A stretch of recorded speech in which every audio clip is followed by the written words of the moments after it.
Hello, everyone, and welcome to In 15 with Rinchin, a show where top experts share their most practical advice in 15 minutes. Today, we're tackling one of the critical and complex challenges most organizations face, which is around agility. And who would be better to guide us than our guest for today? That's Ravi Verma. Ravi Verma is the founder of an agile consulting firm, Org Whisperers, and is based out of the US. He's not just an expert in agile principles, he's also a values driven leader who brings kindness, humility, and curiosity to every conversation. Over the past decade, Ravi has worked with organizations, navigating the road to agility, uncovering the burning problems that stay in the way of a meaningful change. From misconceptions about agile practices to the cultural resistance that hinders transformation, Ravi has seen it all. And today he's here to share his insights, lessons, and strategies to help organizations move forward. This is going to be a powerful 15 minutes with Ravi, so let's dive in. Hi, Ravi, and thank you so much for joining in 15 with Rinchin. Hello, thanks for having me. So, as we know, Ravi is the founder of Org Whisperers, and he works as a lead consultant, helping organizations understand a lot around the systems thinking, agile world. And so, today we'll try to explore a bit more around agility and the world of agility, what it really means. So, Ravi, one of my questions to begin with is that you work with a lot of organizations and it is industry agnostic. I do. What are Yeah. the typical two or three burning challenges that your clients come up to you with? Yeah, as I'm thinking about this, they I would say, fall into three broad categories: people, process, product. Let's talk about people. I typically get two kinds of clients. One kind of client, let's say I am being hired by someone in tech. Mm. Very often they are frustrated by another department, which is usually marketing. So I think marketing, product management is a bunch of bozos, and we'll get agile in, and that will expose the dysfunction. And it's not a very charitable way of talking, but I'm just having a no BS conversation with you. So sometimes people, I would like to believe that these are good intentioned people who have tried their level best to build effective partnerships, and they're exhausted and they don't know what to do. So they pin their hopes on agile. So they hope that you bring in an agile coach, and that will maybe expose the dysfunction in other departments, and hopefully either through shame or who knows, carrot or stick, there will be a change in the relationship. So that's one aspect of people, which is interdepartmental. Maybe some politics is involved. The other pattern I notice a lot is I'm brought in by leadership, the executives, and they are frustrated with the teams. Why? We are doing the best we can to set them up for success. Why is there no greater sense of accountability, reliability, delivery? Why can't these people deliver? And so they hope that bringing agility in will create more transparency. Typically, the executives who hire me, their interpretation of agile is very different from maybe perhaps yours and mine, where a typical agile coach, our interpretation is more on a humanistic way. Philosophy usually is look to hire motivated people, you trust and support them, and get the impediments out of the way, give them context, and magic will happen. Most executives I deal with, what appeals to them is every 2 weeks, I get to see something. Yeah. And if I put a project manager inside of the daily scrum, whoever is slacking off, the project manager is going to hold them accountable, right? So it's very diametrically opposite. But anyway, that's where they start. So that's the people part. And by the way, stop me anytime if something piques your curiosity. We'll dance in the moment.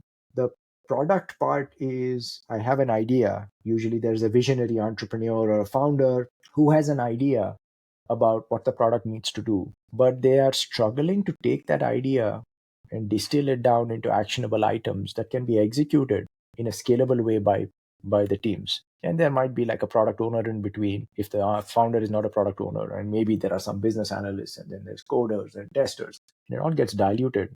And by the time something comes out of the pipeline, it's not what the entrepreneur wanted, and they get frustrated. So that's the product part. And once in a while I have somebody who's interested in the process, which is, it's not a well-oiled machine. Everybody's doing whatever the heck they want. Everybody's got their own interpretation of Agile and Scrum. It's not a disciplined machine. I want a consistent, well-oiled machine where everybody knows what needs to happen when. So those are three broad categories of engagements that I have. Yeah, I understand. It's usually people, product, and process. I want to dig a little deep into the people part because I think that is the one which is usually even harder to crack. We might say it's all around soft skills, but I feel soft skills are the hardest skills to acquire Yes. in the world.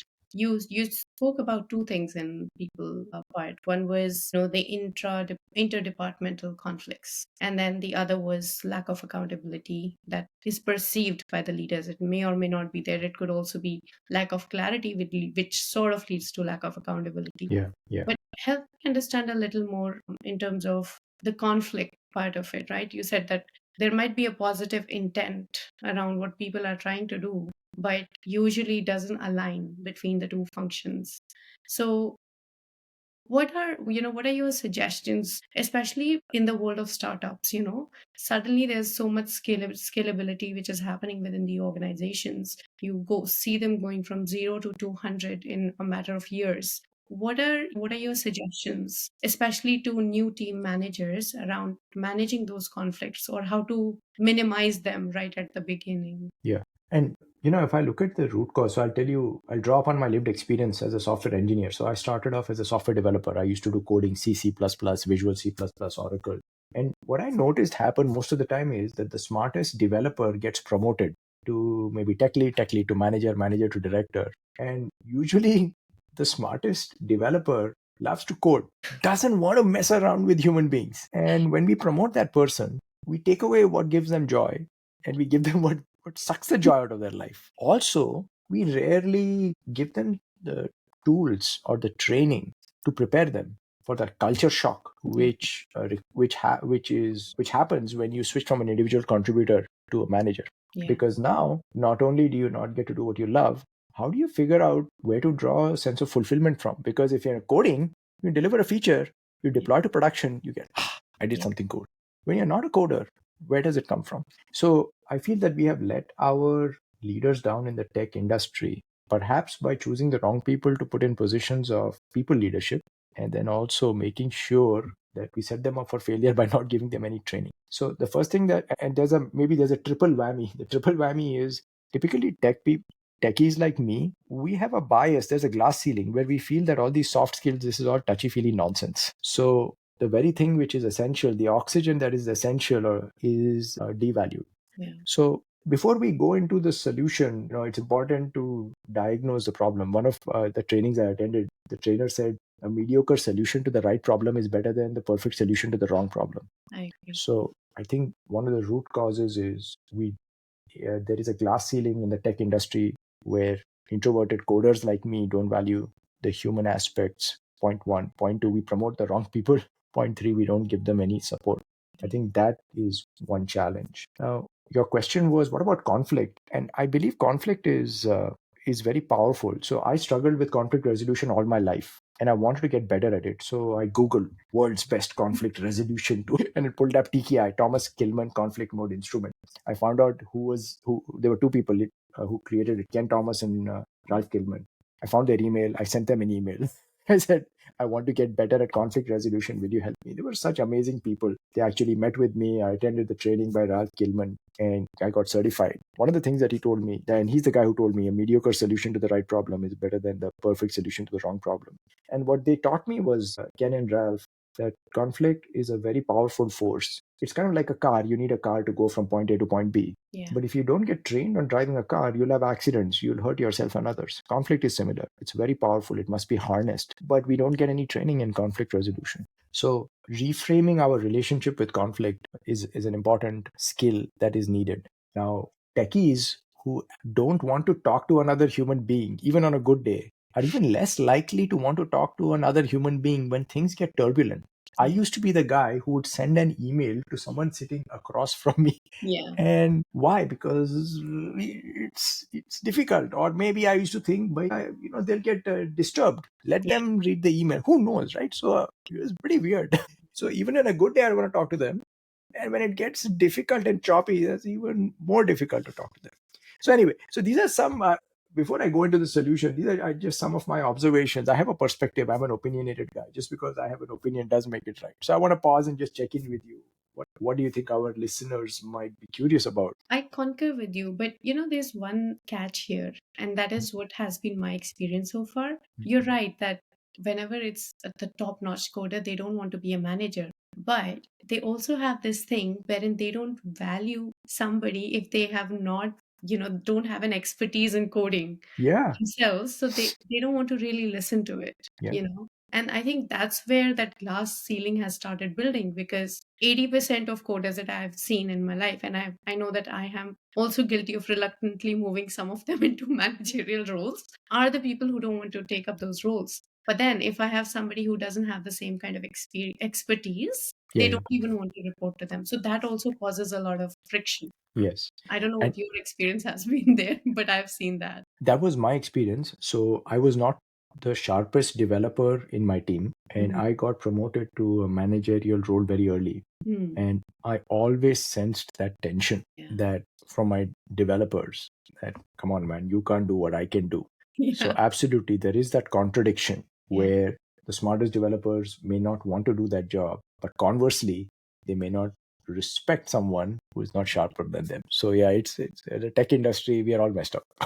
Now that we've identified a chunk of this problem, what have been your suggestions to the organizations about it? My suggestions to organizations, what I have been trying to do is I have been trying to take ideas from the worlds of, let's say, systems coaching or agile or individual coaching and converting them to step by step instructions or tools that a Mhm. typical tech leader can take in 5 minutes, absorb it, internalize it, and execute. Mm. One of the biggest, most important tools that I have created, and I have a short video on this. It's called 10 Steps to Enable Self-Managing Teams. If I wanted people who are watching our podcast to walk away with one tool, that's a tool that I would share with your permission. Yeah, And absolutely. I'd share that in the comments and the yeah, link. so I'll give you a quick rundown in this, in this podcast. The first is I have found that a lot of times the direct reports or people in a tech organization, imagine that you have a CTO Yeah. and people in the organization are dying to impress that person and make that person look good either for one of two reasons. Either they love that person, they are loyal to that person, they genuinely want that person to succeed, they want to earn that person's appreciation, or they're extrinsically motivated, which is, hey, that person controls my bonus promotion, I don't want to mess it up. But the problem is they're struggling to figure out what do you want. And especially if it's a techie who is not very comfortable in the domain of feelings and emotions and words, Yeah. that person may struggle to tell a compelling and an understandable story. So, step number one that I would recommend to a tech leader to minimize whether it's interdepartmental conflict or intra-departmental conflict is, what do you want? Step one. What do you want? Number two, who do you want it for? Conflict can get very unhelpful if it's an adversarial conflict where your agenda is going against my agenda. But if there's a way to elevate the agenda such Yeah. that you and I can both stand shoulder to shoulder and align on the outcome, it takes a whole different perspective. It shifts the energy. So, Yeah. second is, I have found to, when I try to help organizations constructively harness conflict, is to ask them, who do you care about? And Yeah. I found that most people genuinely care about customers and users. So if the leader can say, here are the people I care about, I can't bear to see them suffering. I want them to live beautiful, happy lives. What do you guys care about? Yeah. It is easier for us to see the good in some other person if we realize, hey, we are all trying to make life better for a shared set of people. Third is, why does it matter? And usually, if you look at it, most people, not most, many people will choose an industry based on some incident in their life. There was some turning point. Either something pulled them like a magnet. Either there was a teacher who made a great impact, or it could be born out of sadness. Maybe something bad happened to them or the family member or someone they cared about, and they said, you know what, this is not cool, I'm not going to let it happen. So what do you want? Who do you want it for? Why does it matter? Fourth is, how will we know we have it? Metrics. Yeah. How will we know we have it? Fifth is, who will we be? This is values. We're going to travel on this road. It's going to be a bumpy road. If it was easy, everybody would have done it. So chances are it's going to be one heck of a ride. And sometimes there may be turbulence. It might be choppy. In the face of that, who are we going to be so that we don't turn on each other? What are our values? And if the leader does not articulate the values and the principles that they want their team to use day to day, how is the team going to do? How is the team going to know it? And so, who are we going to be? The next is, what are we going to do when it gets difficult? So it's like if you're on a plane, it gets choppy, you get turbulence. The flight attendant says your oxygen mask will come down. Put on your oxygen mask, then look around, help each other. We need the leaders to tell their teams when it gets choppy, what are we going to do?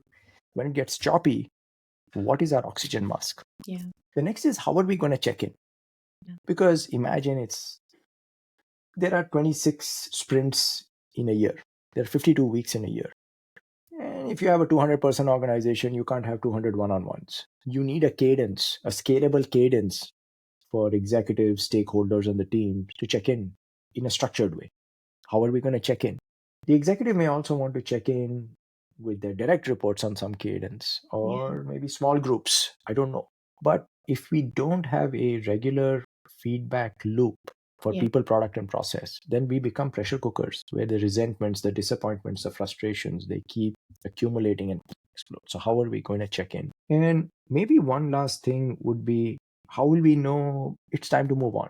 Because sometimes relationships run their course. Sometimes relationships are not a good fit, and sometimes they are a good fit, but we all evolve with time. We are not static, we are dynamic. Our life situations change, our life purpose evolves. So sometimes conflict occurs because we are continuing to stay in an organization which no longer serves us and which we no longer serve.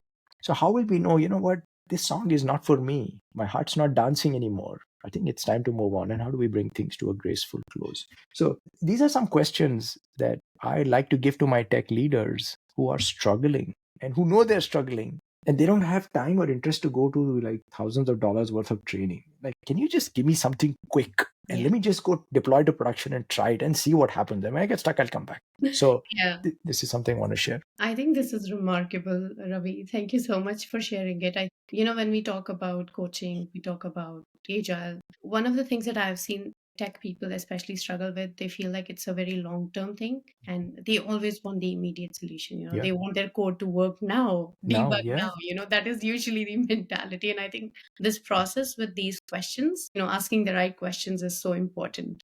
Understanding the problem is so important. So helping them frame that, I think, is, and I'm sure it comes from your tech background as well, with the things that you struggled, that you have been able to identify these questions, which are extremely invaluable, I would say, for anyone. I've also read some of things similar to this in Five Dysfunctions of the Team. I don't know if you've read that book, but this is very specific to tech people. I think it's essential. It's like an essential guide. I think you should make an ebook out of it. I 100% feel that. But this is absolutely valuable.